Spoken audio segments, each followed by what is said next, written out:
আসসালামু আলাইকুম। ফটো এবং ভিডিওগুলো জিমেইলে রাখলে আপনার ফোন হারিয়ে গেলেও ফটো এবং ভিডিওগুলো হারাবে না। তো কিভাবে জিমেইলের ভিতরে ফটো এবং ভিডিওগুলো রাখবেন চলুন দেখিয়ে দেই। তো আজ এর কথাবার্তা বাদ দিয়ে ভিডিও শুরু করা যাক। এর জন্য প্রথমে আপনারা গ্যালারিতে প্রবেশ করবেন।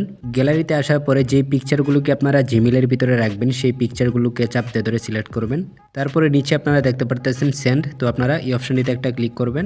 সেন্ডে ক্লিক করার পরে সবগুলো অ্যাপস শো করবে, আপনারা জিমেইলের উপরে ক্লিক করবেন।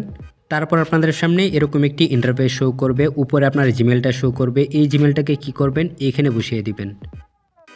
তারপরে সাবজেক্টের জায়গায় একটি ফোল্ডারের নাম বসিয়ে দিবেন। এই সম্পূর্ণ কাজগুলো কমপ্লিট করার পরে উপরে সেন্ড আইকনে একটা ক্লিক করবেন। আমাদের পিকচারগুলো কিন্তু জিমেইলে সেভ হয়ে গেছে। তো এখন আমরা কি করব, জিমেইলে গিয়ে দেখব যে এই পিকচারগুলো কি আদৌ জিমেইলে সেভ হয়েছে কিনা। এর জন্য চলে আসবেন জিমেইলে আসার পরে উপরে 3 লাইনে ক্লিক করবেন। 3 লাইনে ক্লিক করার পরে এখানে আপনারা দেখতে পারতেছেন সেন্ড, তো আপনারা এই অপশনটিতে একটা ক্লিক করবেন। তারপরে কি করবেন, এটি দেখার আগে যারা এখনো ভিডিওতে লাইক করেন নাই তারা এখনই ভিডিওতে লাইক করুন। আর যারা এখনো চ্যানেলটিকে সাবস্ক্রাইব করেন নাই তারা এখনই লাল সাবস্ক্রাইব বাটনটা সাথে চ্যানেলটিকে সাবস্ক্রাইব করুন। তারপরে এখানে আপনারা দেখতে পারবেন আউটবক্স, এই অপশনটিতে একটা ক্লিক করবেন।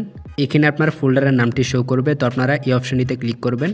তারপরে এখানে আপনাদের পিকচারগুলোকে দেখতে পারবেন। তো পিকচারগুলো যদি ডাউনলোড করতে চান তাহলে কি করবেন, এই যে একটা ডাউনলোড আইকন আছে, এই আইকনটিতে ক্লিক করলে পিকচারগুলো গ্যালারিতে ডাউনলোড হয়ে যাবে। তো আপনারা চাইলে এরকমভাবে খুব সহজেই জিমেইলের ভিতরে পিকচারগুলোকে সেভ করে রাখতে পারবেন।